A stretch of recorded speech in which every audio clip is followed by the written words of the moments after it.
तव कुंज बिहारी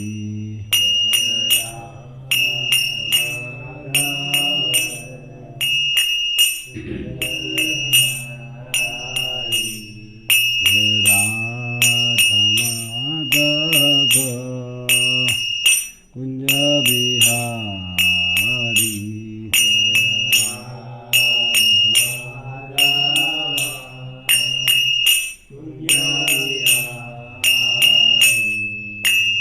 गोपी जन वल्लभ गिरिवरधारी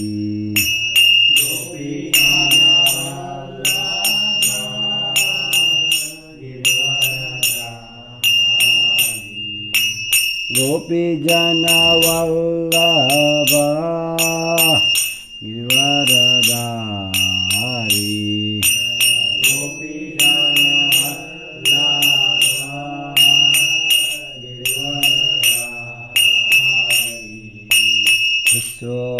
यशोदानंदन व्रजजन रंजन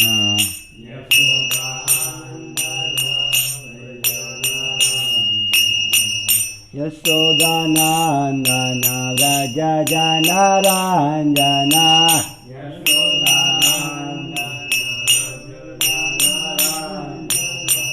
यमुना तीर वनचारी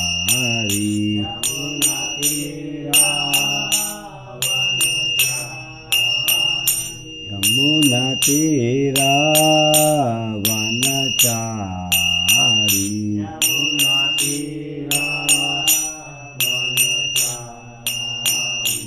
जय राधा माधव कुंज बिहारी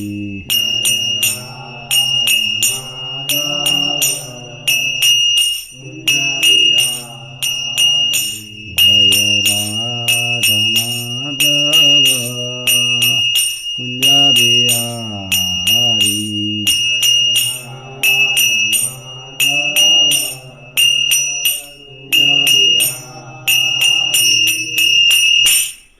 जय ओम विष्णुपाद परमहंस परिवाचार्य अष्टोत्तर श्रीमद अभय चन्नाविन भक्तिवेदांत स्वामी श्री प्रभुपाद जी की ग्रंथराज श्रीमद भागवतम की जय गौर श्री प्रेमानंदे।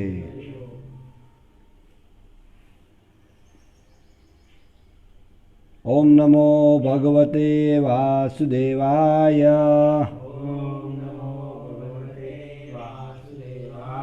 ओम नमो भगवते वासुदेवाय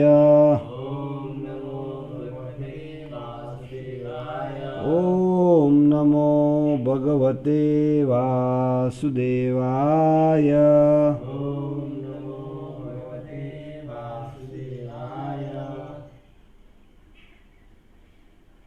આજનો વિષય છે હંસ જેવા લોકો પાસેથી સાંભળીએ કે કાગડા જેવા લોકો પાસેથી। આ વિષયને આપણે ચર્ચા કરીશું। શ્રી પ્રભુપાદજી કૃષ્ણ કૃપા મૂર્તિ એસી ભક્તિવેદાંત સ્વામી શ્રી પ્રભુપાદ ઇસ્કોનના સંસ્થાપક આચાર્ય એમના સત્સંગ માયાપુર પશ્ચિમ બંગાળ 25 ફેબ્રુઆરી 1976ના રોજ પ્રભુપાદજીએ લેક્ચર આપ્યું હતું। એના આધારે આપણે આજે ચર્ચા કરીશું। તો પ્રભુપાદજી આ વિષયને સમજાવવા માટે પ્રહલાદ મહારાજની પ્રાર્થના સ્કંદ 7 શ્રીમદ ભાગવતમ સ્કંદ 7 અધ્યાય 9 શ્લોક સંખ્યા 18માંથી શરૂઆત કરે છે। તો એના આધારે આપણે ચર્ચા કરીશું। તો ગઈકાલે વિશ્વ પુસ્તક દિન ગયો। તો વિશ્વ પુસ્તક દિને આધારે ઘણા લોકોએ અલગ અલગ પુસ્તકોને નવી નવી છાપી, માર્કેટની અંદર નવી નવી પુસ્તકો આવી। અલગ અલગ લોકોએ એને એ ઉત્સવને ઉજવવા પ્રયાસ કર્યો। પણ આપણે જાણવું જોઈએ શાસ્ત્ર આધારે કે પુસ્તકનો આધાર શું હોવો જોઈએ અને કઈ પુસ્તકનું અધ્યયન કરવું જોઈએ અને કઈ ના કરવું જોઈએ, એ શાસ્ત્ર આધારે નક્કી થાય। પુસ્તક બરાબર છે, પણ પુસ્તક એક મિત્ર છે સાચો, કારણ કે પુસ્તક દ્વારા આપણે પ્રભુપાદજીની ઈચ્છા હતી, પુસ્તક દ્વારા આપણે પ્રભુપાદજીનો સંગ કરી શકીએ છીએ. પણ પુસ્તક કઈ વાંચવી અને કન્ટેન્ટ શું હોવી જોઈએ અને કઈ નહીં વાંચવી જોઈએ એ આજના સત્સંગ દ્વારા આપણે ફલીભૂત થશે. તો શરૂઆત કરીશું. સોહમ પ્રિયસ્ય સુદઃ પરદેવતાયા લીલા કથાસ્તનુરસી વિરંચ ગીતા અંજાતિતર્મી અનુગુણા ગુણ વિપ્રમુક્ત દુર્ગાનિથે પદયુગાલય હંસસંગ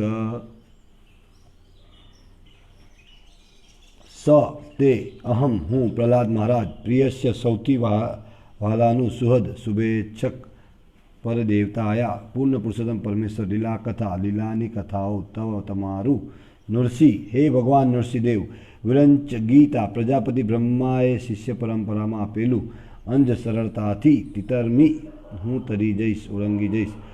અનુગુણન સતત વર્ણન કરતો ગુણ પ્રકૃતિના ગુણોથી વિપ્રમુક્ત ખાસ મલિનતા દૂષણ રહિત દુર્ગાની જીવનની બધી જ દુઃખદ પરિસ્થિતિ તે તમારું પદયુગાલય સંપૂર્ણ રીતે ચરનાર વિના ધ્યાનમાં મગ્ન હંસ સંગ હંસ અથવા મુક્ત પુરુષોના સંગવાળું જેમને ભૌતિક પ્રવૃત્તિઓ સાથે કોઈ સંબંધ નથી.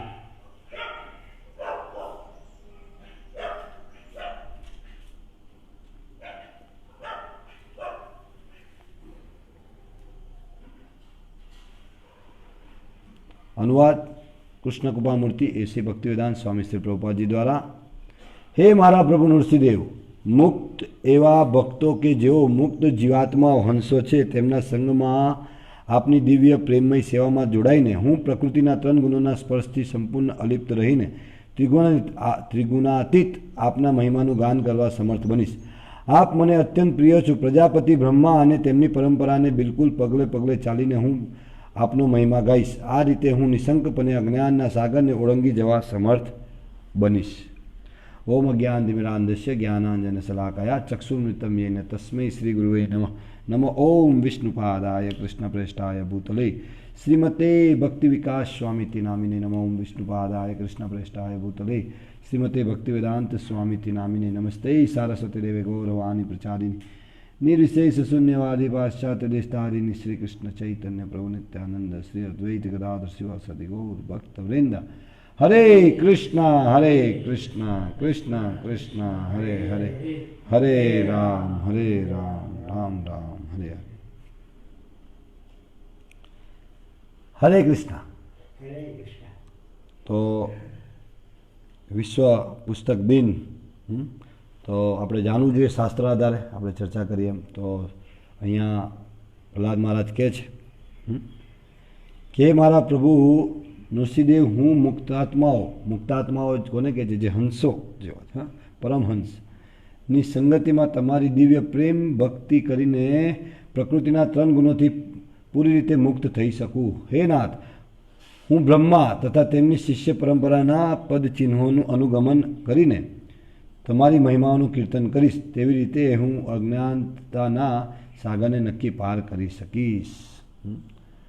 તો ઘણી વખતે આપણે પોતાની રીતે પ્રાર્થનાઓ બી કરતા હોય છે. અને અહીંયા પ્રહલાદ મહારાજ સ્વયં કહે છે કે હું બ્રહ્માજીની અહીંયા બ્રહ્માજી માટે વિરંચ ગીત શબ્દ વાપરે. વિરંચ ગીત એટલે વિરંચ એટલે કોણ? વિરંચનો અર્થ થાય છે બ્રહ્માજી અને તેમના અનુયાયીઓ. તો પ્રહલાદ મહારાજ કહે છે કે બ્રહ્માજીની પરંપરામાં બ્રહ્માજીએ જે પ્રાર્થનાઓ કરી એ પ્રકારે હું એમના અનુગમન કરી અને તમારી મહિમાનું કીર્તન કરીશ. તેવી રીતે હું અજ્ઞાનતાના સાગરને નક્કી પાર કરી શકીશ. એટલે પ્રાર્થનાઓ બી કેવી હોવી જોઈએ? તો આપણે શીખ્યા છે કે ભાઈ શ્રવણ પ્રભાવે કીર્તન સ્વભાવે. શ્રવણ કરવું એટલે અધ્યયન કરવું તે પણ એક શ્રવણ છે. પ્રભુપાદજી પાસે સીધું પ્રભુપાદજીની પુસ્તકો ભગવદ્ ગીતા, શ્રીમદ ભાગવતમ, પ્રભુપાદજી જે ટીકાઓ કરી એને અધ્યયન કરવું એટલે પ્રભુપાદજી પાસે સીધું શ્રવણ કરવું. અને પ્રભુપાદજીની પરંપરામાં આવતા પ્રભુપાદજી અનુસાર બોલતા ભક્તો પાસેથી શ્રવણ કરવું એ પણ શ્રવણ છે. તો પ્રાર્થના કરવી એટલે જેવું શ્રવણ કરીશું એ પ્રકારે પ્રાર્થના કરીશું. તો વિરંચીનો અર્થ થાય છે બ્રહ્માજી અને તેમના અનુયાયીઓ. આપને બ્રહ્માજીથી શરૂ થનાર બ્રહ્મ સંપ્રદાયના સભ્યો છે. આપણો જે સંપ્રદાય છે અત્યારે આપણે જે જ્ઞાન લઈ રહ્યા છે, હા, એ જાણવું જોઈએ આપણે કે ક્યાંથી જ્ઞાન લઈ રહ્યા છે. હા, આપણને ખબર હોવી જોઈએ. બ્રહ્મ મધ્વ ગૌડીય સંપ્રદાય, બ્રહ્માજીથી આપણે આગળ જાણ્યું છે કે 4 પરંપરા જે ભગવાન શ્રી કૃષ્ણ જ્ઞાન આપ્યું એમાંની 4 પરંપરા અત્યારે હયાત છે. શાસ્ત્ર દ્વારા આપણે જાણી શકીએ છીએ. બ્રહ્મા, રુદ્ર, કુમાર અને શ્રી, આ 4 પરંપરા છે. એમાંથી કોઈ એક પરંપરાની અંદર આપણે જ્યારે જ્ઞાન લઈએ છીએ તે નિશ્ચિત ભગવાનથી ઉતરતી આવેલી પરંપરા છે. તો એ પ્રમાણિક છે. તો આપણે જ્ઞાન ક્યાંથી લઈ રહ્યા છીએ અત્યારે? બ્રહ્માજીથી ઉતરી આવતું જ્ઞાન, બ્રહ્મ મધ્વ ગૌડીય સંપ્રદાય. બ્રહ્મ મધ્વ ગૌડીય સંપ્રદાય શા માટે કહેવામાં આવે છે? કે બ્રહ્માજીથી મધ્વાચાર્ય, બ્રહ્મ મધ્વ એટલે મધ્વાચાર્ય, એમનું પણ સંપ્રદાયના વિશે માહિતી શાસ્ત્રમાં છે. ગૌડી એટલે જે ગૌડ પ્રદેશની અંદર જે આચાર્યો પ્રગટ થઈને ત્યાં પ્રચારની શરૂઆત કરી. ચૈતન્ય મહાપ્રભુ ગૌડ પ્રદેશની અંદર પ્રગટ થયા. બંગાળ એટલે ગૌડ પ્રદેશ કહેવાય છે.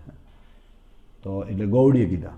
બ્રહ્મ મધ્વ ગૌડીય સંપ્રદાય, ત્યાંથી આપણે પરંપરાથી જ્ઞાન પ્રાપ્ત કરીએ છીએ. તો અન્ય જે શ્રી સંપ્રદાય છે રામાનુજાચાર્યજીનો, કુમાર જે નિંબાર્કચાર્ય સાલેમાબાદ રાજસ્થાનમાં ત્યાં એમની બેઠક પીઠ પીઠ છે, ત્યાંથી જ્ઞાન પ્રસારિત થયેલું છે. અને રુદ્ર સંપ્રદાય ગુજરાતની અંદર આપણને ખબર નથી કે રુદ્ર સંપ્રદાય શું. કેમ કે આપણે ક્યાંથી શ્રવણ, પરંપરાથી શ્રવણ નથી કરતા. આજે પૂછો કોઈને કે રુદ્ર સંપ્રદાય ક્યાં છે ગુજરાતમાં, તો નહીં ખબર. અને સંપ્રદાયના લોકોને બી નહીં ખબર ઘણી વખતે. શિવજીનો દ્વેષ કરવામાં આવે છે ઘણી વખતે, પણ શિવજી પરમ વૈષ્ણવ છે ને શિવજી એક આચાર્ય છે. તો રુદ્ર સંપ્રદાયના જે આચાર્ય હતા વિષ્ણુ સ્વામી, એમના પછી ઘણા આચાર્યો થયા, પણ પ્રચલિત છે વલ્લભાચાર્ય, પુષ્ટિ માર્ગીય તરીકે પ્રચલિત છે ગુજરાતમાં વિશેષ કરીને, બીજા અન્ય બી. તો વલ્લભાચાર્યજી દ્વારા પ્રચલિત જે પરંપરા છે એ રુદ્ર સંપ્રદાયથી આવે છે. અને એ પણ ભગવાનને આપેલું જ્ઞાનનું પ્રચલન પ્રસારિત કરી રહ્યા છે. તો આ 4 પ્રામાણિક પરંપરાઓ છે. જો એનું અનુગમન કરીને ભગવાનના મહિમાનું કીર્તન કરવામાં આવે તો અજ્ઞાનના સાગરને નક્કી પાર કરી શકાય, એવું પ્રહલાદ મહારાજ કહે છે. પ્રહલાદ મહારાજે કીધું કે હું બ્રહ્મા તથા તેમના શિષ્યની ગુરુ શિષ્ય પરંપરામાં પદ્મચિહ્નોનું અનુગમન કરીને તમારી મહિમાનું, તમારી એટલે કોની કહી રહ્યા છે? નરસિંહદેવ ભગવાન જે સ્વયં કૃષ્ણ છે, કીર્તન કરીશ. તેવી રીતે હું અજ્ઞાનતાના સાગરને પાર, આ અજ્ઞાનતાનો સાગર છે આ ભૌતિક જગત. પ્રહલાદ મહારાજ પોતે શુદ્ધ ભક્ત હતા અને 12 મહાજનોમાંના એક મહાજન પણ છે, પણ છતાં એ દૈન્ય ભાવ, વિનમ્રતા જે આપણી અંદર ક્યારેય નથી, અત્યારે મારી અંદર તો નથી. આપણે પોતાની જાતને બહુ જ મોટા, થોડી સોલમાળા કરી દીધી હોય તો પોતે બહુ મોટા ભક્ત માનીએ છીએ ને બસ હવે હું તો ગોલકધામવાસી છું, આ બધા લોકો જોડે મારે કોઈ સંબંધ નથી, મારે પ્રચાર પ્રસારની કંઈ જરૂર નથી. બસ હું અને મારા ભગવાન. આ તો કનિષ્ઠ ભક્તનું લક્ષણ છે. ભક્તોના સંગ વગર ભગવાન ક્યારેય પ્રસન્ન નથી થવાના. ભક્તોની સેવા દ્વારા ભગવાન પ્રસન્ન થાય છે. ગઈકાલે પણ આ વિષયને આપણે ગુરુ શિષ્ય પરંપરાથી જ્ઞાન લેવામાં કેવી રીતે ગુરુને પ્રસન્ન કરીને આપણે ગુરુની પ્રસન્નતા દ્વારા જ ભગવાન પ્રસન્ન થઈ શકે છે. તો પદ્મપુરાણમાં કહ્યું છે, આપણે જો સંપ્રદાયથી જ્ઞાન નથી લેતા અને સંપ્રદાય દ્વારા મંત્ર પ્રાપ્ત નથી કરતા તો કીધું છે પદ્મ સંપ્રદાય વિહીના ये મંત્રસ્તે નિષ્ફલ મત. સંપ્રદાય વિહીના ये મંત્રસ્તે નિષ્ફલ મત કે જો આપને પ્રામાણિક સંપ્રદાયથી મંત્ર દીક્ષા પ્રાપ્ત નથી કરતા તો આપને મંત્ર નિષ્ફળ રહે છે. જે વાસ્તવિક એનું જે કૃપા પ્રાપ્ત થયું, જે ભગવાનથી સંપર્ક, એ નહીં થઈ શકે. ભગવાનનું નામ છે. ઘણી વખતે લોકો કહે છે કે નારાયણ નારાયણ બોલીએ છીએ, આગળ પાછળ કંઈ બી જોડી દઈએ છે, તો એનાથી કોઈ ફાયદો નહીં થાય. ફાયદો એટલે વિશેષ કૃપા. ભક્તો માટે ફાયદો એટલે એવું નથી કે ગાડી ઘોડો, ભક્તો માટે એ ફાયદો નથી. ભક્તો તો એને બંધનરૂપ માને છે, એની આકાંક્ષા નથી રાખતા. જે વાસ્તવિક ભક્ત છે, જે શાસ્ત્ર અનુસાર શ્રવણ કરે છે, જે પરમહંસ તરફ આગળ વધી રહ્યા છે, તો એમને જે વાસ્તવિક આચાર્યોને અનુગમન કરી રહ્યા છે, એમના પદચિહ્નો, એમની જે પ્રાર્થનાઓ દ્વારા પ્રાર્થના કરે છે, તે લોકો તો નથી કોઈ ફળની અપેક્ષા રાખતા. પણ વાસ્તવિક ભક્તો ફળ બી અપેક્ષા રાખે છે. શું ફળ જોઈએ છે ભક્તોને? ભગવાનની પ્રસન્નતા. બસ ભગવાન કેવી રીતે એ ઈચ્છે છે ભક્તો, અને એ શુદ્ધ ઈચ્છા છે, એ મિશ્રિત ઈચ્છા નથી, એ પોતાની ઇન્દ્રિય તૃપ્તિ માટે નથી. ઋષિકેશ સેવનમ ભક્તિરુત્તમ. જ્યારે આપણે ભગવાનની ઇન્દ્રિયોની તૃપ્તિ માટેની ઈચ્છા રાખીએ છીએ તો એ વાસ્તવિક ઈચ્છા છે. એ ઈચ્છા હોવી જોઈએ. પ્રભુપાદજી કહે છે કે ઈચ્છાનો ત્યાગ નથી કરવાનો, અને ઈચ્છાનો ત્યાગ કરી દઈએ તો આપણે પથ્થરથી વધારે કશું નથી. કેમ કે ઈચ્છા તો પથ્થરોની ના હોય, નિજી વસ્તુઓ ના હોય. જે જીવાત્મા છે, જે આત્મા છે, એનું લક્ષણ શું છે? એ ચેતન છે. તો ચેતન આત્મા તો ઈચ્છા કરવાનો છે, પણ શું ઈચ્છા કરવી એ શાસ્ત્ર દ્વારા આપણે સમજવું પડશે.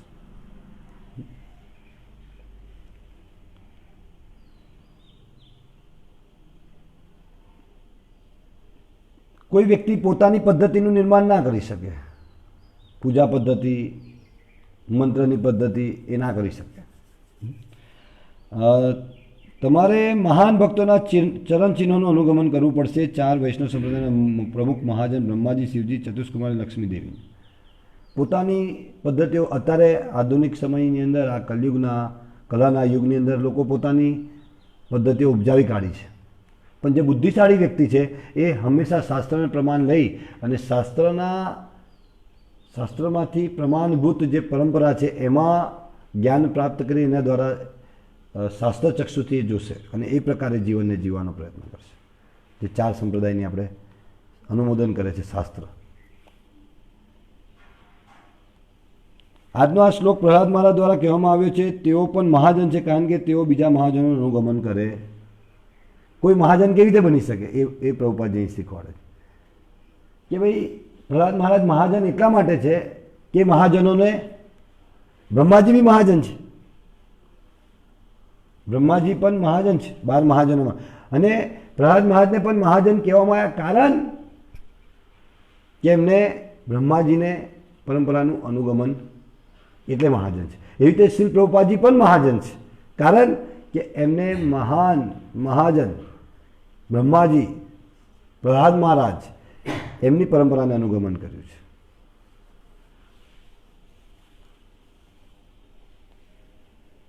તેઓ ભગવાન નૃસિંહદેવને કહી રહ્યા છે, પ્રહલાદ મહારાજ કહી રહ્યા છે, હું તમારી લીલાઓનું રસાસ્વાદન કરીશ, પરંતુ જે લીલાઓની તેઓ વાત કરી રહ્યા છે તે કોઈ સાંસારિક ઉપન્યાસકાર અથવા નાટકકારે લખી નથી. હવે શું શ્રવણ કરવું? તે વાંચવું શું? તે વાંચવું એટલે શ્રવણ કરવું.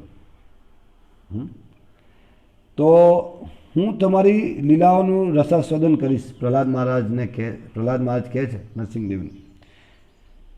પરંતુ જે લીલાઓની તેઓ વાત કરી રહ્યા છે તેઓ કોઈ સાંસારિક ઉપન્યાસકાર, અત્યારે ઘણા બધા ઉપન્યાસો મળે છે, અને કોઈ સાંસારિક ઉપન્યાસકાર અથવા નાટકકારે લખેલી નથી.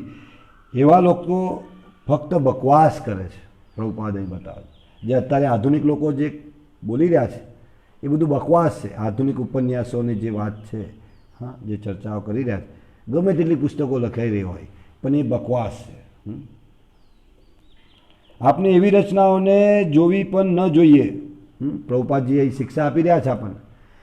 એવી રચનાઓને જોવી પણ ન જોઈએ જો કોઈ સાંસારિક વ્યક્તિ શ્રી કૃષ્ણના વિષયમાં લખે છે. જે આધુનિક કહેવાતા દુતારાઓ જે છે, હા, તે ભગવાન વિશે કંઈ લખે છે, આપણે તે વાંચવી ન જોઈએ.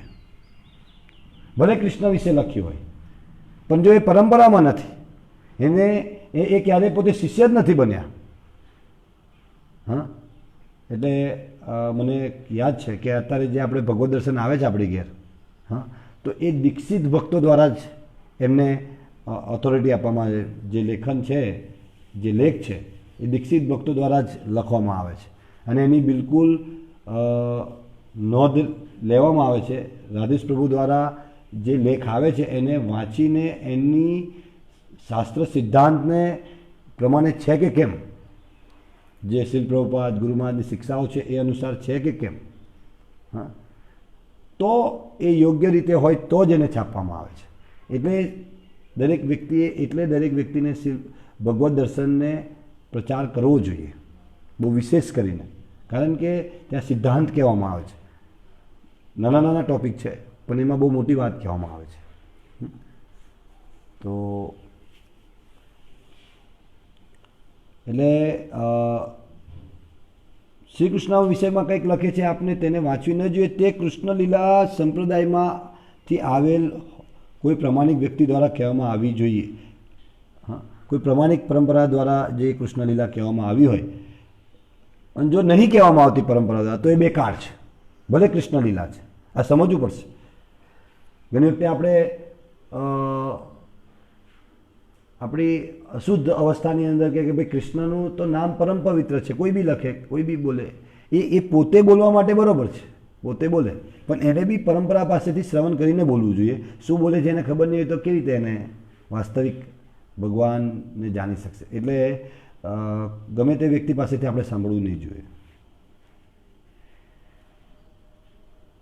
તેને જોવી પણ ન જોઈએ. પ્રભુપાદ જેવું કીધું, સાંભળવાની વાત જવા દો, એ પુસ્તકોને જોવી પણ ન જોઈએ. તેથી પ્રહલાદ મહારાજ કહી રહ્યા છે કે બ્રહ્માજી જેવા મહાજનો દ્વારા કહેવામાં આવેલી લીલાઓ,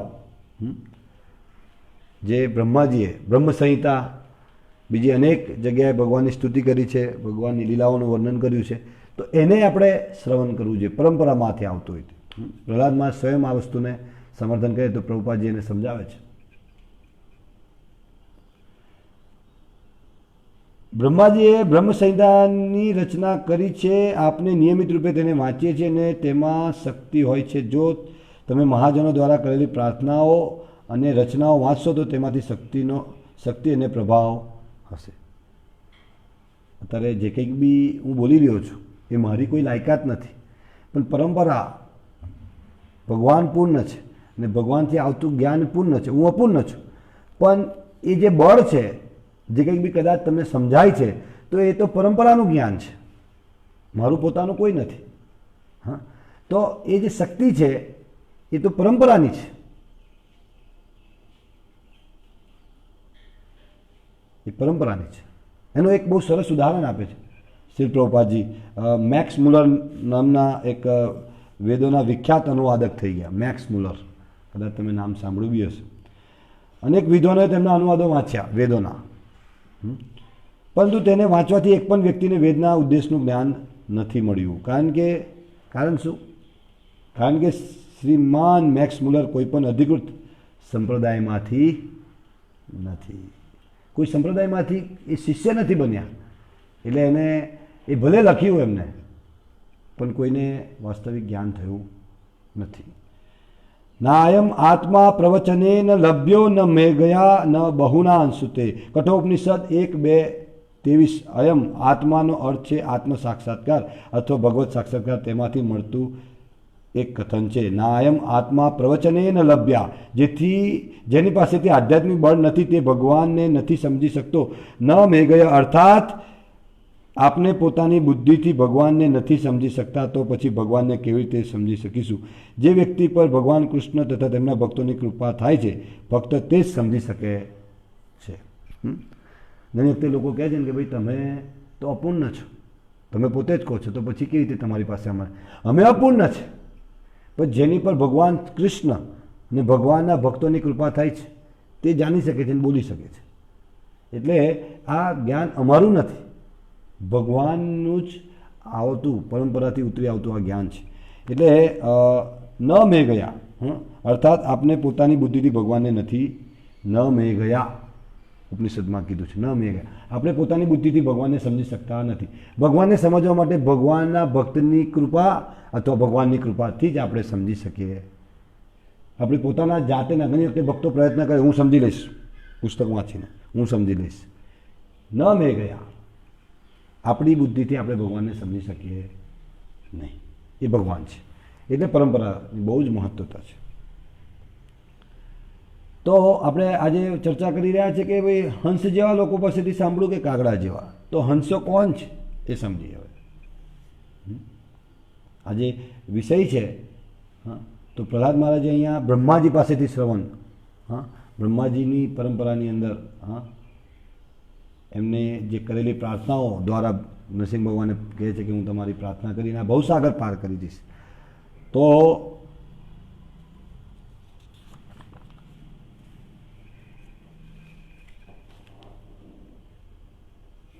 તેઓ એક ચેતવણી આપી રહ્યા છે પ્રહલાદ મહારાજ. વાસ્તવમાં તે સફળતાની ચાવી છે. કપોલ કલ્પના દ્વારા જે પરંપરાથી જે આપણે બોલીશું તે જ એક વાસ્તવમાં સફળતાની ચાવી છે. પરંપરાથી સાંભળી અને તે જ બોલવું એ સફળતાની ચાવી છે.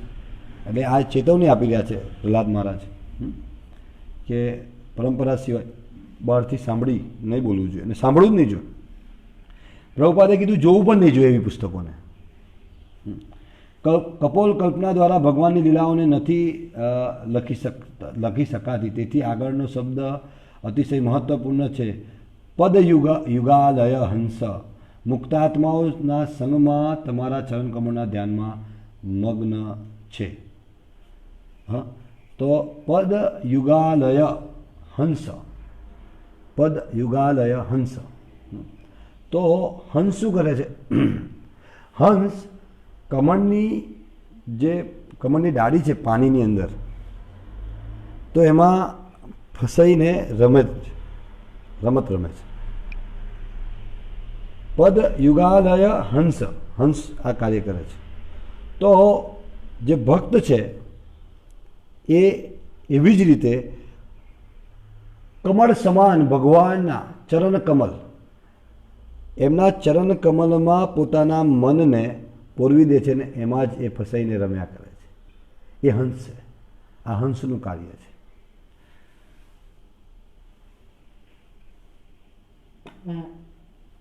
પણ કાગડા અને હંસમાં અંતર હોય છે. આ હંસોનું કાર્ય કીધું આપણે, ચર્ચા કરી.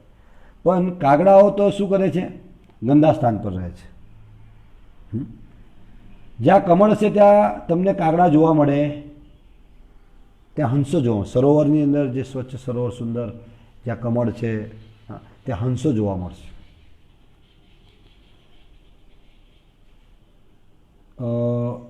ત્યાર સુધી કે પક્ષીઓના સમાજમાં પણ અનેક વર્ણ છે. કાગડાઓનો સમાજ છે, હંસોનો સમાજ છે, કબૂતરનો સમાજ છે, ચકલીનો સમાજ છે. તે બધામાં ભિન્નતા છે. તેવી રીતે જ્યાં કૃષ્ણ કથા થતી હોય છે ત્યાં કાગડા જેવા લોકો નથી જતા, અને જ્યાં સિનેમા છે, જ્યાં વેશ્યાઓનું નૃત્ય થઈ રહ્યું છે ત્યાં કાગડા જેવા લોકો જાય. હવે આપણે નિર્ણય લેવો. ઘણી વખતે ભક્તો પૂછતા હોય છે કે ભાઈ આટલી બધી સરસ વિજ્ઞાન પ્રભુપાદે સમજાવ્યું છે તો બધા લોકો કેમ નથી એને સ્વીકારતા? કારણ કે એ સ્વભાવજન્ય છે. સ્વાભાવિક એનો સ્વભાવ લઈને આવે છે.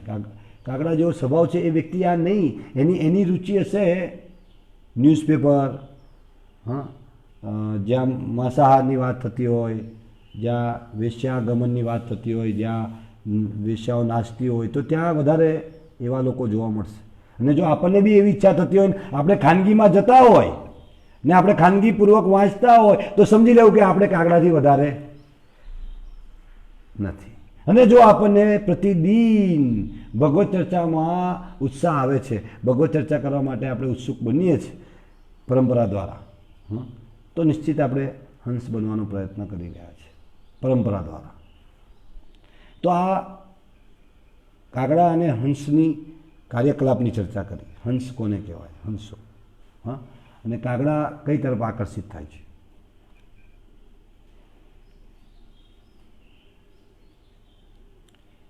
હવે ભાગવતમ પહેલા સ્કંદ 5મા અધ્યાય ને 10મા શ્લોકની અંદર બહુ સુંદર વાત કરી છે, હા, વાણી વિશે. જે વાણી સંપૂર્ણ બ્રહ્માંડના વાયુમંડળને પરિશુદ્ધ કરનારા ભગવાનની મહિમાનું વર્ણન નથી કરતી. જે પણ વાણી, એ કોઈ બી હોય, બ્રહ્માંડ, હા, જે વાણી સંપૂર્ણ બ્રહ્માંડના વાયુમંડળને પરિશુદ્ધ કરનારા ભગવાનની મહિમાનું વર્ણન નથી કરતી, તેને સાધુ પુરુષ દ્વારા કાગડાના સ્થાન જેવી માનવામાં આવે. કોઈ બી હોય ને, ગમે તેટલો મોટી વ્યક્તિ તમને કહેવાતા, પણ જો એ ભગવાન વિશે નથી બોલતા તો એ કોના જેવી છે? કાગડાના સ્થાન જેવી માનવામાં આવે છે. કેમ કે પરમહંસ પુરુષ દિવ્ય લોકના વાસી હોય છે, એટલે તેમને એવા સ્થાનમાં કોઈ આનંદ મળતો નથી. પરમહંસ પુરુષ પાસે તમને ભગવત ચર્ચા સાંભળવા મળશે, ભગવાન વિશેની કથા. એ પરમહંસ જે છે એ એમની ચેતના છે એ વૈકુંઠ ચેતના છે, ગોલોક ચેતના છે, અને એમની પાસે જે સમાચાર હશે એ વૈકુંઠના સમાચાર હશે, ગોલોકના સમાચાર. ભગવાને શું કર્યું, ભગવાન કેવી રીતે આનંદિત રહે, ભગવાનની લીલાઓ વિશેનું વર્ણન, કેમ કે એને જ સ્મરણ કરતા હોય છે. હા, તો આ બહુ સરસ છે કે ભાઈ જે વાણી સંપૂર્ણ બ્રહ્માંડના વાયુમંડળને પરિશુદ્ધ કરનારા ભગવાનની મહિમાનું વર્ણન નથી કરતી, તેને સાધુ પુરુષ દ્વારા કાગડાના સ્થાન જેવી માનવામાં આવી છે. ભક્તોની લીલા કથાઓ પર પણ લાગુ પડે. કોઈ સાહિત્ય ગમે તેટલી કલાત્મક શૈલીમાં લખવામાં આવ્યું હોય, આ નોંધ કરજો, કોઈ પણ સાહિત્ય ગમે તેટલી કલાત્મક શૈલીમાં લખવામાં આવ્યું હોય, પરંતુ જો તેમાં ભગવાનના ગુણગાન ન કરવામાં આવ્યા હોય તો તે કાગડા જેવા લોકોને પસંદ આવશે. જે બી વાણી આપણે સાંભળવામાં કે જે સાહિત્ય વાંચવામાં આપણને ઉત્સાહિત થઈએ છીએ, અને જો એમાં કૃષ્ણ વિશેનું વર્ણન નથી, પરંપરાથી એ સાહિત્ય નથી આવતું ને આપણને ઉત્સાહ આવે છે, તો શું છે, એ કાગડા જેવા લોકોને પસંદ આવે. એટલે હું પોતે કાગડો છું હજુ પણ, હા, સફેદ ધોતી કુર્તા પહેરીને બગલા જેવો, હંસ જેવો દેખાતો હોય, પણ મારું જે રુચિ છે એ તો કાગડા જેવી છે. બીજી તરફ જે સાહિત્યમાં ભગવાનના ગુણગાન કરવામાં આવ્યા છે, ભલે તેની રચનામાં ગમે તેટલી ત્રુટીઓ હોય, ઘણી વખતે સાહિત્યમાં ત્રુટી હોઈ શકે, વ્યાકરણની, હા, શબ્દ કાનો માતરની, હા, તો અહીંયા કહેવામાં આવે છે કે બીજી તરફ સાહિત્યમાં ભગવાનના ગુણગાન કરવામાં આવ્યા હોય, કોઈ સાહિત્યની ભગવાનના ગુણગાન કરવામાં આવ્યા છે, ભલે તેની રચનામાં ગમે તેટલી ત્રુટીઓ હોય, પણ સાધુજનો તેને વાંચે અને સાંભળે છે, તે સફળતાનું રહસ્ય. જે સાધુજન છે એને વાંચશે બી અને સાંભળશે બી. અને એટલે સમજવું કે આપણે પોતે કઈ કેટેગરીમાં છે, સાધુજનની એટલે હંસોની કેટેગરી તરફ વધી રહ્યા છે કે કાગડાની. આપણી રુચિ પરથી પ્રતિદિન અત્યારે લોકડાઉનમાં આપણે ઘણું બધું કરી રહ્યા છે, એટલે રાતે બેસીને આપણે હિસાબ મારવો પોતાની કાર્યકલાપનો, કે આપણી વૃત્તિ કઈ છે, કાગડાની વૃત્તિ છે કે હંસની વૃત્તિ છે. જો તમારી રચનાઓ મહાજનો જેવી છે તો સાધુજનોને તે અવશ્ય સારી લાગશે, અને જો તે મહાજનો જેવી નથી તો સાધુજન નહીં પણ કાગડા જેવા લોકોને તેનો સ્વીકાર કરશે. ઘણી વખતે ભગવદ્ ભક્તોની જે લેક્ચર છે તેને અનલાઇક કરે છે, લોકો લાઇક નથી કરતા. હા, તો કોણ લોકો એને લાઈક નથી કરતા? કે જે લોકો કાગડા જેવા છે. હું નથી કહેતો, શાસ્ત્ર કહે છે, પ્રભુપાદજીની શિક્ષાઓ કહે છે. તેથી પ્રહલાદ મહારાજ આપણને ચેતવણી આપી રહ્યા છે કે આપને એવા કોઈ પણ લેખ અથવા સાહિત્ય વાંચવા નહીં કે જે મહાજનો દ્વારા સ્વીકૃત નથી. આપણે જે વાત કરી ને કે વિશ્વ પુસ્તક દિને આપણે ચર્ચા કરીશું આજે, હા, કે કઈ પુસ્તકો વાંચવી અને નહીં વાંચવી, શાસ્ત્ર આધાર નક્કી. તો એ પ્રહલાદ મહારાજ ચેતવણી આપી દીધી છે કે આપને એવા કોઈ પણ લેખ અથવા સાહિત્ય વાંચવા જોઈએ નહીં કે જે મહાજનો દ્વારા સ્વીકૃત, પછી સન્નારી હોય કે ધર્મલોક હોય. ધર્મલોક કોઈ પ્રમાણિક પરંપરામાં આવતા વ્યક્તિઓ દ્વારા લખવામાં નથી આવતા. ઘણી વખતે અમે પ્રચાર કરવા જઈએ તો લોકો કે અમે પ્રતિદિન ગુરુવારે કે ક્યારે આવે ધર્મલોક? ગુરુવારે. દાદાને ખબર હોઈ શકે. તો કે અમે વાંચીએ છીએ, એની અંદર બધું જ આવી જાય, બધા ભગવાનનું.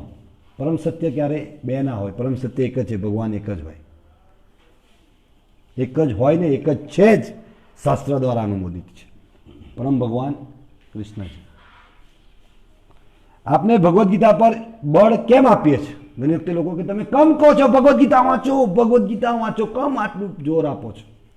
કારણ કે તે શ્રી કૃષ્ણને પોતે કહેલી છે. શ્રી કૃષ્ણએ પોતે કહેલી છે.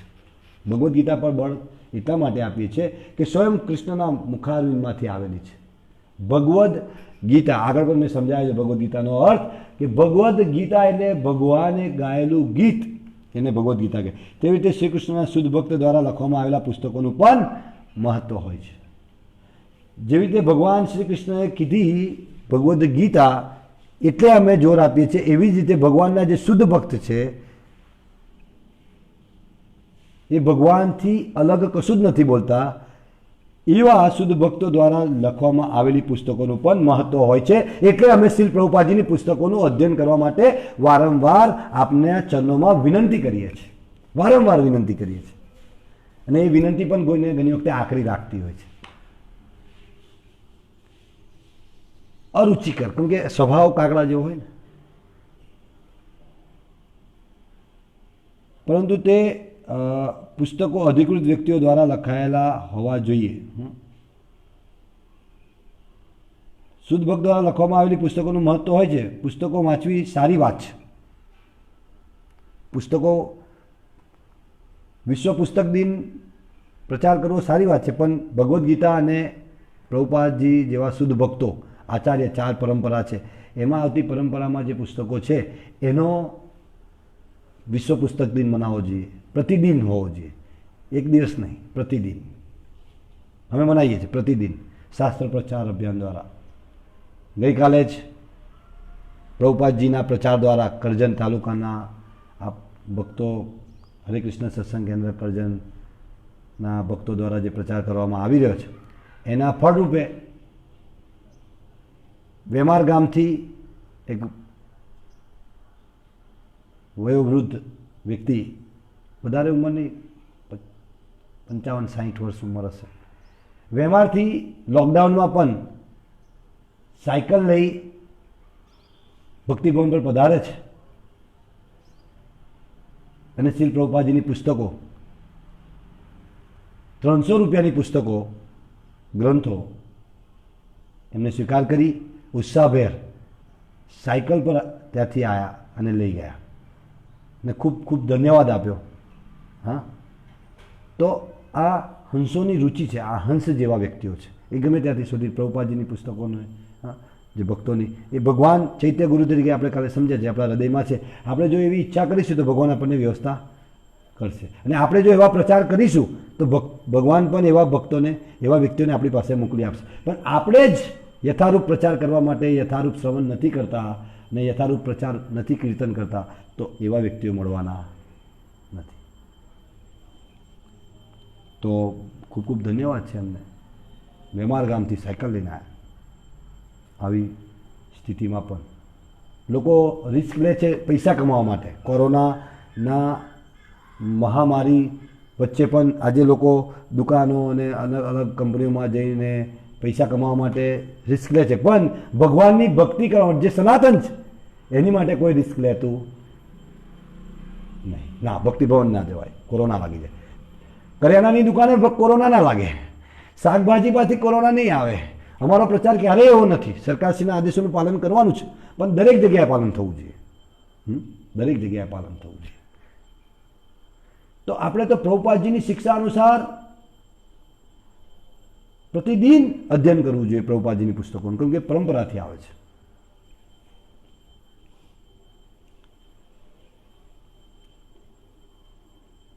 પુસ્તકો વાંચવી સારી વાત છે, પરંતુ પુસ્તકો અધિકૃત વ્યક્તિઓ દ્વારા લખાયેલી હોવી જોઈએ. આજકાલ બજારમાં સમાચાર પત્રો, ઉપન્યાસ તથા અનેક પ્રકારના વ્યર્થ સાહિત્ય ઉપલબ્ધ છે. તેને વાંચવા તે સમયની વ્યર્થતા. જે ભક્તો યાદ રાખજો, જે મને સાંભળી રહ્યા છે, જો તમે કદાચ આજે પણ આપણે કોઈક આવશ્યકતાઓ છે, જે જીવન જરૂરિયાત છે, એની માહિતી લેવી જોઈએ, આપણે ગૃહસ્થ છે, પણ વર્તમાનપત્રો રુચિકર કરીને વાંચીએ છીએ આપણે કલાક વર્તમાનપત્રો છે, ઉપન્યાસો છે, અનેક બીજા અન્ય સાહિત્યો છે, વાંચીએ કે સાંભળીએ છીએ, તો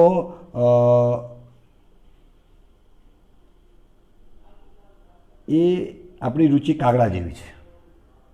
સમજી લેવું પડશે. પ્રભુપાદજી સમજાવે છે ને એ સમયની વ્યર્થતા છે.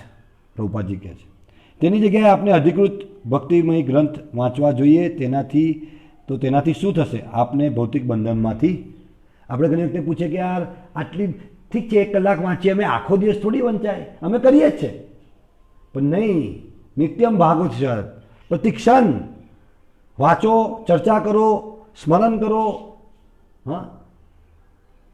ભક્તિ થોડા ક્ષણો માટે નથી. ભક્તિમાં ક્યારેય રજા નથી હોતી. ભક્તિ પ્રતિક્ષણ, ભક્તિ એ જીવનનો ભાગ છે. જીવન જ છે, ભાગ પણ નહીં. જેવી રીતે શ્વાસ લેવા એ દરેક કાર્યની અંદર આપણે શ્વાસ લઈએ જ, એવી રીતે ભક્તિ એ શ્વાસ લેવા રૂપે કાર્ય છે આ જીવન માટે. કોઈ પણ સ્થિતિમાં શ્વાસ રોકવામાં આવતો નથી, અને જ્યારે શ્વાસ રોકાઈ જાય છે તો ઓક્સિજનના બાટલા ચડાવવામાં આવીને પણ શ્વાસ આપવામાં આવે છે. એવી રીતે ભક્તો પણ, જે લોકો ભગવાન વિશેનું અધ્યયન બંધ કરી દે છે તો એને ઓક્સિજનના બાટલા આપે છે અલગ અલગ પ્રકારે. તો આપણે એવા ઓક્સિજનના બાટલા લગાવ્યા છે અભિયાન દ્વારા. નિત્ય પારિવારિક ભગવત ચર્ચા રૂપે એક ઓક્સિજનનો બાટલો આપે, પણ એ બી હવે લગાવતા નથી આપણે. પછી શાસ્ત્ર પ્રચાર અભિયાન, અત્યારે પણ બીજું એક અભિયાન શરૂ કર્યું, કૃષ્ણ ભાવનાનું જનસંપર્ક અભિયાન. એનાથી પણ આપણી આધ્યાત્મિક ઉન્નતિ છે. ટેલિફોનિક આપણે જન સુધી ચર્ચા કરી શકીએ, જે વાંચ્યું છે તે. ભગવત ચર્ચા છે, હરે કૃષ્ણ મહામંત્ર પ્રચાર અભિયાન. તો આવા અલગ અલગ અભિયાન છે. એની પાછળનો મૂળ ઉદ્દેશ છે કે આ જે આપણે વિસ્મૃતિ થઈ ગઈ છે કૃષ્ણની, જે પ્રભુપાદજીની શિક્ષાઓની આપણે વિસ્મૃતિ થઈ ગઈ, એને સ્મૃતિ કરાવવા માટેના અભિયાન છે. તો પણ આપણે એ અભિયાનમાં જો નહીં જોડાતા તો પછી આપણી રુચિ નથી હંસ જેવી. કેમ કે પ્રહલાદ મહારાજ, હું નથી કહેતો, ભગવદ્ ગીતા અને ભગવાન શ્રી કૃષ્ણ બંને સમાન છે, કોઈ ભેદ નથી. જો તમે તે ભગવાનનાથી ભગવદ્ ગીતા વાંચો છો કે તેને વાંચીને હું શ્રી કૃષ્ણ અને ભક્તોનો સંગ પ્રાપ્ત કરી શકું. જો ભગવદ્ ગીતા આપણે વાંચીએ છીએ અને ભગવાનના ભક્તોનો સંગ પ્રાપ્ત કરી શકું એવી આપણને ઈચ્છા થાય છે, આપણે ભગવાનને પ્રાર્થના કરીએ તો વાસ્તવિક ભગવદ્ ગીતા સમજ્યા છે. અને ભગવદ્ ગીતા વાંચીને આપણને ભક્તોથી દૂર થવાનો પ્રયત્ન કરીએ છીએ, આપણે વિચાર આવે છે એવો, તો સમજો કે આપણે વાસ્તવિક ભગવદ્ ગીતા સમજી નથી. કેમ કે ભગવાન તો ભક્તો વગર રહેતા નથી, અને આપણે ભગવાનની કલ્પના ભક્તો વગર કરીએ છીએ તો એ તો યોગ્ય નથી, એ સાચી સમજ નથી. સાચો ભક્ત ભગવદ્ ગીતાને વાંચતી વખતે જાણે છે કે શ્રી કૃષ્ણ ભગવદ્ ગીતામાં છે.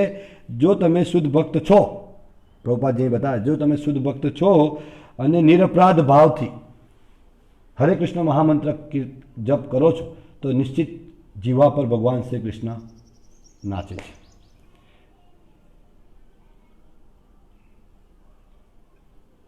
દૂધનું દૂધ અને પાણીનું પાણી, જે હંસ છે, હંસને તમે દૂધમાં પાણી મિક્સ કરીને બી આપી દો ને તો પણ એની પાસે એટલી બુદ્ધિ છે કે એ પાણી અને દૂધને અલગ તારવી દૂધ પી લેશે. એવી રીતે એક ભક્ત છે, એ ભક્તને કોઈ સાહિત્ય આપી પણ દે કોઈ મિક્સ કરીને, તો બી એ બુદ્ધિપૂર્વક જે કૃષ્ણને સંબંધિત છે તે જ વસ્તુ ગ્રહણ કરશે. એટલે કૃષ્ણ ભાવનામાં હંસ બનવાનું પ્રશિક્ષણ આપવામાં આવે. આ પ્રશિક્ષણ છે એક, કે કેવી રીતે શું વાંચવું જોઈએ, શું નહીં વાંચવું જોઈએ, કેવી રીતે શું લેવું જોઈએ. એવા લોકો ભૌતિક વસ્તુની પાછળ ભાગતા નથી. તેઓ ફક્ત કૃષ્ણને માને છે. કૃષ્ણ સર્વત્ર છે, પરંતુ ભક્ત જ દરેક વસ્તુમાં તેમને જોઈ શકે છે. કેવી રીતે? તેની શું વિધિ છે? ભક્તિ. જો તમે દરેક પરિસ્થિતિમાં ભક્તિ કરો છો તો શ્રી કૃષ્ણ સદાય તમારી સાથે છે. જો આપણે કૃષ્ણની ભક્તિ કરીશું અને વાસ્તવિક પરંપરા પાસે સાંભળીશું, શ્રીલ પ્રભુપાદના લેક્ચરોને શ્રવણ કરીશું, એમના શિષ્યોને જે શ્રીલ પ્રભુપાદજી અનુસાર બોલે છે એમને સાંભળીશું, તો નિશ્ચિત આપણે એનો ભેદ કરી શકીશું અને એવી ખોટી વસ્તુ આપણે ગ્રહણ કરીએ હંસ જેવા બનીશું. આપણી લાયકાત નથી, મારી પણ લાયકાત નથી, આપણી લાયકાત નથી. આપણે પોતાના શક્તિ બળે કશું કરી શકવાના નથી. આપણે પોતાની શક્તિ બળે એક જ કામ કરી શકીએ. આપણે એક નિર્ણય લઈ શકીએ, કાં તો માયાની સેવા કરવાનો, કાં કૃષ્ણની સેવા કરવાનો. એ નિર્ણય લીધા પછી ભગવાનના ભક્તોની કૃપા અને ભગવાનની કૃપાથી જ આપણે આધ્યાત્મિક ઉન્નતિ થઈ શકે છે. એટલે આપણે આ નિર્ણય પર પહોંચવાનું છે કે આપણે ક્યાંથી શ્રવણ કરવું. અને આપણે આજના સત્સંગ દ્વારા પોતાને ઓબ્ઝર્વ કરવાના છે, આપણે મૂલ્યાંકન કરવાનું છે કે આપણે હંસ જેવું કાર્ય છે કે કાગડા જેવી, આપણી રુચિ શું છે એના દ્વારા નિર્ણય લે. અને જો કાગડા જેવી રુચિ છે તો એને હંસ જેવી બનાવવા માટે આ અભિયાનો છે. નિત્ય પારિવારિક ભગવત ચર્ચા, પ્રતિદિન 1 કલાક પરિવાર સાથે બેસીને ભગવત ચર્ચા કરો. ભક્તોના સંઘમાં ગ્રુપની અંદર ભગવત ચર્ચા કરો, લખીને નાખો, ચર્ચા કરવી જોઈએ. તો એનાથી આપણે શ્રી કૃષ્ણની લીલાઓને સાંભળવી અથવા સંભળાવવી પણ કીર્તન છે. તમે જે ઘેરે કીર્તન કરશો, સંભળાવશો, એ બી એક કીર્તન છે. એને કૃષ્ણને પ્રસન્ન થાય છે, આચાર્ય પ્રસન્ન થાય છે, વૈષ્ણવ પ્રસન્ન થાય છે એનાથી. અને જો તમે વાઘયંત્રોથી હરે કૃષ્ણ ગાઓ છો તો પણ એક કીર્તન છે. આપને સદાય કીર્તન કરવાનું છે. કીર્તન્ય સદાહરી, અમાનીને માન દે કીર્તન્ય સદાહરી. આપને હરે કૃષ્ણનું કીર્તન કરવાનું છે અથવા પુસ્તકો વાંચવાના છે, ત્યારે જ આપણે માયાથી બચીને રહી શકીશું. નહીં તો કોઈ પણ ક્ષણે આપને તેનો શિકાર બની જઈશું. ઘણી વખતે ભક્તો કહે છે ને, બસ અમે અડધો કલાક વાંચી. નહીં, પ્રતિદિન ભલે વાંચ્યું કલાક હોય, તમે તો એને સ્મરણ કરો, ચર્ચા કરો પ્રતિક્ષણ. અને એ નહીં કરીએ તો માયાનો શિકાર નિશ્ચિત થઈ જઈશું. અને અત્યારે લોકડાઉનના પીરિયડની અંદર ઘણા બધા આપણે ભક્તોથી દૂર થઈ ગયા છે. ભગવાનથી પણ આપણે ભલે એવું માનતા હોય કે હું ભગવાનથી નજીક છું, ભક્તોથી દૂર થવું એટલે ભગવાનથી દૂર થવું. જો આપણે ભક્તોનો સંપર્ક નથી કર્યો છેલ્લા ઘણા દિવસોથી, તો આપણે ભગવાનથી દૂર થઈ ગયા જેવું સમજજો. ચર્ચા કરવી જોઈએ ભક્તો જો, ભગવત ચર્ચા. જો આપણે ભગવાનના ભક્તોને ચર્ચા કરવા માટે રુચિ નથી આવતી તો આપણે ભગવાનથી દૂર થઈ રહ્યા છે. પ્રભુપાદની પુસ્તકોનું અધ્યયન કરવાની આપણે રુચિ નથી આવતી તો આપણે ભગવાનથી દૂર થઈ રહ્યા. આ માયાનો પ્રહાર છે. એટલે આપણે આ અભિયાનોની શરૂઆત કરી છે. તો કૃપા કરી આપ સર્વે વૈષ્ણવના ચરણોમાં વિનંતી છે, શ્રી પ્રભુપાદજીની પુસ્તકોનું અધ્યયન કરો. આપણે કાગડા નહીં બનતા, હંસ જેવા બનવાનો પ્રયત્ન કરીએ પ્રહલાદ મહારાજની શિક્ષા અનુસાર. તો આજની સત્સંગનો આ જ સાર છે. હરે કૃષ્ણ. શ્રી રાધા માધવ ભગવાન કે, ગ્રંથરાજ શ્રીમદ ભાગવતમ કે, શ્રી પ્રભુપાદની. હરે કૃષ્ણ.